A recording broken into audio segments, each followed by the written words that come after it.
So గతం కంటే ఈసారి భిన్నంగా ఎక్కడెక్కడ చేసిరు, వాళ్ళ మ్యాప్లు కూడా రిలీజ్ చేసిరు. ఇగో ఇదేమో కోటిలో జరిగింది, ఇదేమో బహవాల్పూర్లో, ఇది సర్జల్లో, ఇది మొహమునా జోయ్లో, ఇది మురుత్కేలో, ఇట్లా ఎక్కడెక్కడ దాడులు చేసిరో దానికి సంబంధించినటువంటి సీసీ ఫుటేజీలు ఫోటోలు కూడా పెట్టిరన్నమాట.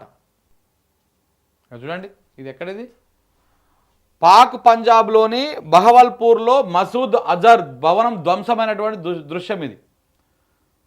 మసూద్ అజర్ ఉన్నాడు కదా, ఇగో ఈయన బిల్డింగ్ మొత్తం ఈ రకంగా ధ్వంసం అయిపోయింది. ముజఫరాబాద్లో సమీపంలో ధ్వంసమైనటువంటి ఉగ్రవాద స్థావరంలో పాకిస్తాన్ సైనికులు ఉగ్రవాద దాడుల కాడికి పోయి, ఉగ్రవాద సైనిక శిబిరాల దగ్గరికి పోయి పాక్ సైనికులు ఏం చేస్తా ఉన్నారు చూడండి.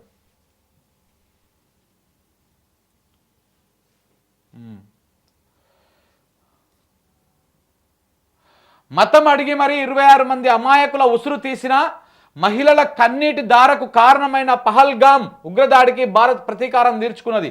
మారణ హోమానికి పాల్పడిన ఉగ్రవాదుల ఆయువు పట్టుపైన మన సైన్యము, వాయుసేన దళాలు క్షిపణులతో విరుచుకుపడ్డాయి. ఉగ్ర శిబిరాలు, స్థావరాలు, వాటి ప్రధాన కార్యాలయాలను తుత్తునియలు చేశాయి.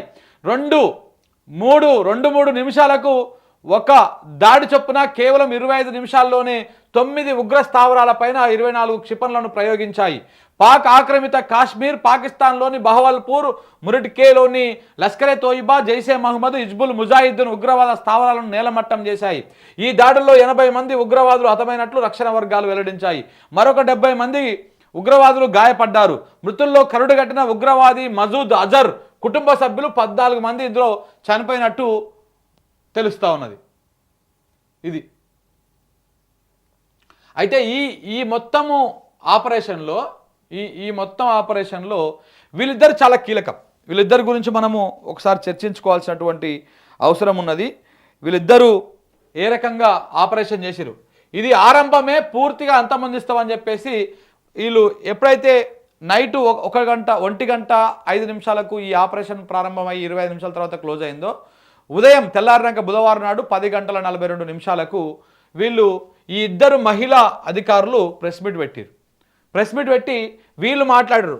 నాకు తెలిసి మన దేశ ఆర్మీ చరిత్రలోనే ఒక ఇద్దరు మహిళా అధికారులతోటి ఈ జరిగినటువంటి ఆపరేషన్ సంబంధించినటువంటి ఆపరేషన్ సింధూర్కు సంబంధించినటువంటి వివరాలను వివరాలనైనా వెల్లడించడం ఇది మొదటిసారి. దీంట్లో కూడా ఒక వ్యూహం ఉన్నది. అక్కడ ఇబ్బందులకు గురి చేసింది ఒక మహిళలను, వాళ్ళ సింధూరాన్ని తూడ్చేసేటువంటి ప్రయత్నము, అలాగే ఇక్కడ కూడా ఇద్దరు మహిళల ఆధ్వర్యంలో ఈ ఆపరేషన్ను నడిపించడము, వాళ్ళతోటి ప్రకటన చేపించడం, ఇదంతా కూడా మోడీ కానీ లేకపోతే కేంద్ర ప్రభుత్వం కానీ ఒక అద్భుతమైనటువంటి వ్యూహం పన్నిందని చెప్పవచ్చు. ఎవరి సోఫియా, ఎవరి వ్యోమికా సింగు, ఆపరేషన్ సింధూర్లో ప్రెస్ మీట్లో ఇద్దరు మహిళా అధికారులు, దేశవ్యాప్తంగా చర్చగా మారినటువంటి ధీర వనితలు. సో ఇట్లా వీళ్ళిద్దరూ చాలా కీలకమైనటువంటి పాత్ర పోషించారు. అయితే వీళ్ళలో సోఫియా కురేషి వాళ్ళ ఫాదర్ ఏమన్నాడు చూడండి ఒకసారి. ये है कि प्राउड है चीज का कि लड़की ने हमारी एक बहुत अच्छा काम किया, ये अपने देश के लिए कुछ किया। सर आपके बारे में बताइए, आपके बारे में थोड़ा बताइए। हमारे बारे में अब हम तो उम्र हो गई, ये भी क्या है, बांग्लादेश की लड़ाई लड़े। సో వాళ్ళ తండ్రి ఏ విధంగా స్పందించిండో ఒకసారి. నా కూతురును చూసి గర్విస్తున్నా. కల్నల్ సోఫియా కురేషి తండ్రి తాజ్ కురేషి, దేశం కోసం నా కూతురు చేసిన మంచి పనికి నేను ఎంతో గర్విస్తున్నా. ఒకవేళ నాకు ఇప్పుడు అవకాశం వస్తే ఆ పాకిస్తాన్ను నాశనం చేస్తాను.